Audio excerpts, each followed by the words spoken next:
Hello दोस्तों, स्वागत है आपका आपके पसंदीदा यूट्यूब प्लेटफॉर्म नोट्सबुक आईएएस पे। दोस्तों, आज हम लोग बात करने वाले हैं एफटीए के बारे में। फाइनली आपने सुना होगा कि ऑस्ट्रेलिया के और मुख्य रूप से ऑस्ट्रेलिया और जो मलेशिया है उसके बाद से जो है ब्रिटेन के साथ जो भारत है यह फाइनली एफटीए जो है साइन कर चुका है।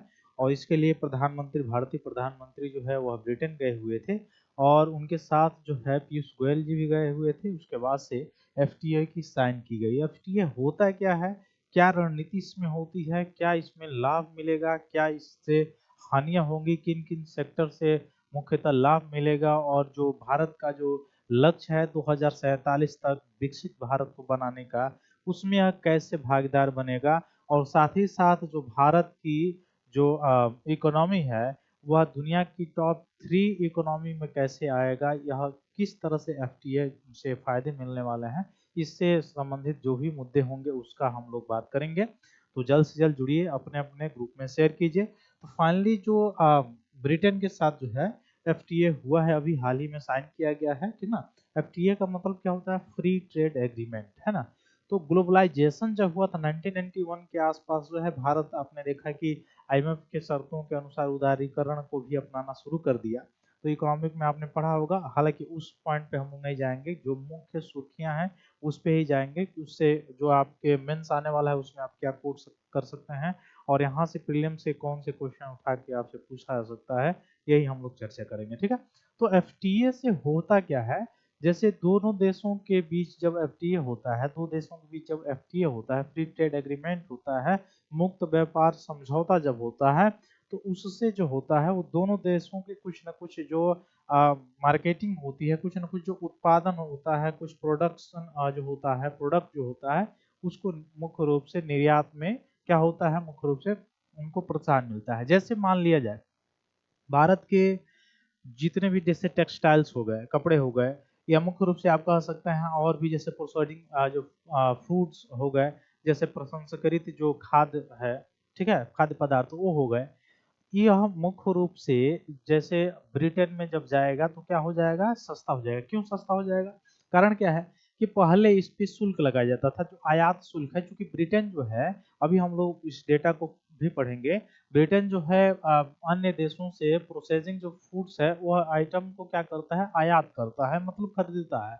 तो खरीदता है तो वहां पे और वहां पर भी होता है, तो वह मुख्य रूप से अगर शुल्क लगा दिया जाता है, जैसे आपने पढ़ा होगा मॉडर्न हिस्ट्री में कि भारत के जितने भी टेक्सटाइल्स हुआ करते थे उस समय, वो अंग्रेजों ने क्या किया था, उस पे इंपोर्ट ड्यूटी बढ़ा दिया था, ज्यादा मात्रा में आयात कर बढ़ा दिया था। और आयात कर बढ़ने के कारण जो है भारतीय कपड़े जो है, जो हाथों से बुनकरों के द्वारा बुने जाते थे, वह ब्रिटेन के बाजारों में टिक नहीं पाए, प्रतिस्पर्धा नहीं कर पाए। अब आप कहेंगे प्रतिस्पर्धा क्यों नहीं कर पाए, क्यों नहीं टिक पाए? तो उसका मेनली कारण यही है कि वहां के बाजार में जब आपके कपड़े, आपकी वस्तुएं जब जाएंगी, और उस वहां के लोकल मार्केट से अगर वही वस्तु आपका जो है टैक्स बढ़ने के कारण ज्यादा रेट में मिल रही है, तो लाजमी है कि कोई भी व्यक्ति सस्ता दाम वाला और अच्छा गुणवत्ता वाला ही खरीदेगा।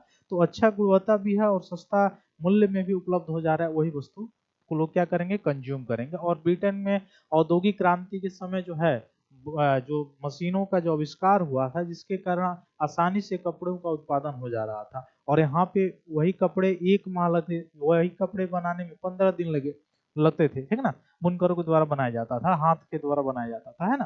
तो वह चीजें जो जा है वहाँ पे जो बनाने की जो कॉस्ट है वह महंगी हो जाती थी, और वहाँ पे जाते जाते जब वो उसका इम्पोर्ट ड्यूटी बढ़ता था तो वही चीजें क्या हो जाती थी, और महंगी हो जाती थी, जिसके कारण जब इम्पोर्ट ड्यूटी लगा दिया जाता है तो उससे क्या के कारण क्या होता है कि किसी नेशन में अगर कोई वस्तु जा रही है, मुख्य रूप से खरीद के जा रही है, तो उसका रेट बढ़ जाता है, हाइक हो जाता है।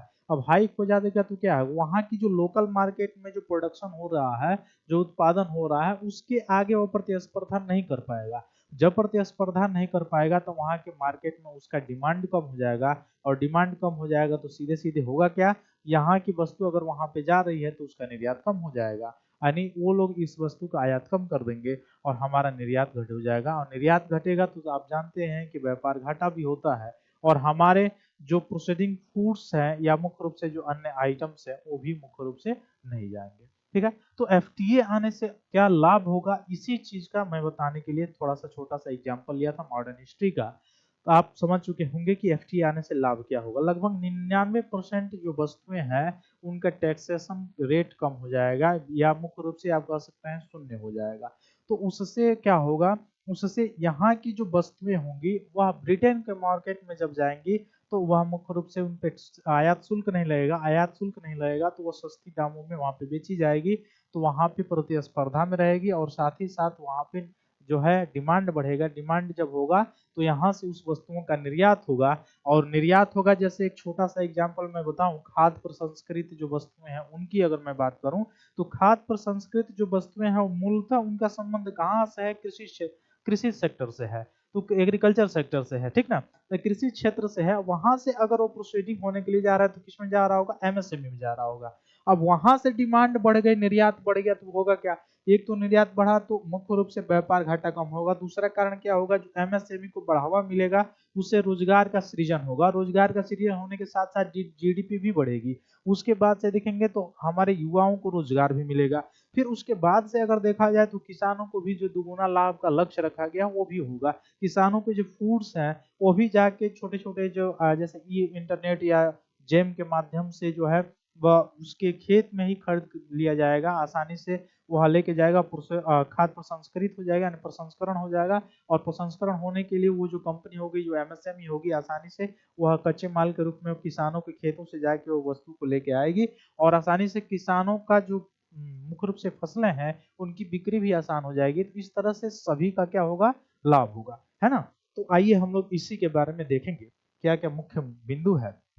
तो भारत और फाइनली जो ब्रिटेन है यूके के बीच 24 जुलाई 2025 को यह ऐतिहासिक India UK free trade agreement जो है साइन कर लिया गया है।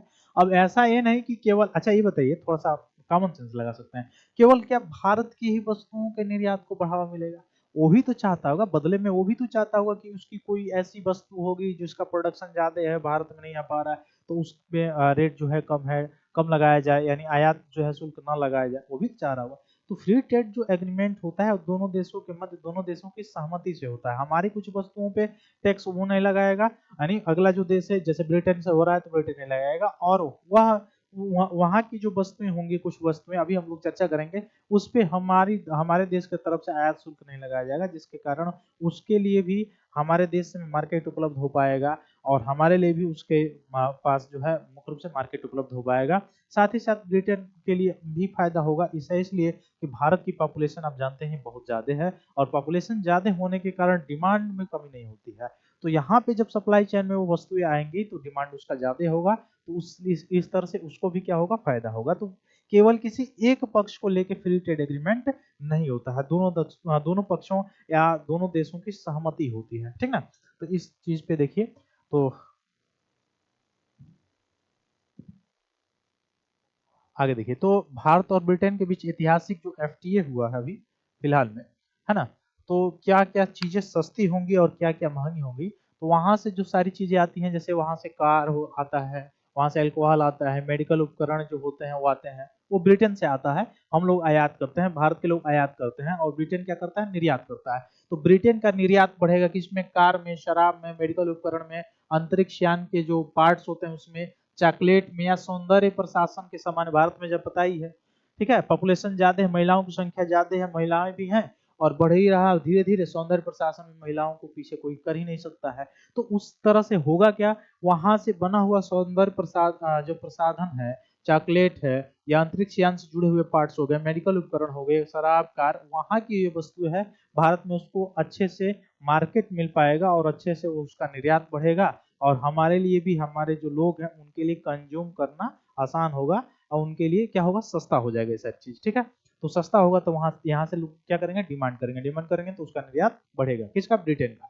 अब ब्रिटेन में सस्ती होने वाली भारत की कौन सी वस्तु जो यहाँ से ब्रिटेन में जाएगी तो सस्ती हो जाएगी, तो टेक्सटाइल्स हो गया, लेदर फुटवियर आइटम्स हो गए, इलेक्ट्रॉनिक्स जो हो गए वह हो गया, जेम्स और ज्वेलरी हो गया, इंजीनियरिंग स्पोर्ट्स गुड्स हो गए, खिलौने हो गए, दवा हो गया, केमिकल्स हो गया, भारत के कृषि उत्पाद हो गए, या अभी मैं बता रहा था खाद्य प्रसंस्कृत जो मुख्य रूप से फूड्स हैं, प्रोसेसिंग फूड्स है वो हो गया, समुद्री उत्पाद हो गए जैसे मछली वगैरह सारी चीजें, ये सभी चीजें जो भारत से जाती है वह ब्रिटेन में जाएगी तो उस पर जीरो शुल्क लगेगा, आयात शुल्क जीरो लगेगा, जिसके कारण वहां पे सस्ती हो जाएगी। तो भारत का इन क्षेत्रों में निर्यात बढ़ेगा। इन क्षेत्रों में निर्यात बढ़ेगा तो देखिए समुद्री उत्पादन किससे, मुख्य रूप से आपका कृषि से संबंधित है ना, यानी मत्स्य पालन से संबंधित है ना। तो यहाँ से इनका भी क्या होगा, निर्यात बढ़ेगा, वहां पे जीरो हो जाएगा टैक्स, तो क्या होगा, मुख्य रूप से सस्ता हो जाएगा और डिमांड ज्यादा हो जाएगा। डिमांड ज्यादा होगा तो वहां के लोग जब डिमांड करेंगे तो यहाँ से निर्यात बढ़ाएगा और प्रोडक्शन होगा तो आसानी से पहुंच हो पाएगी, है ना।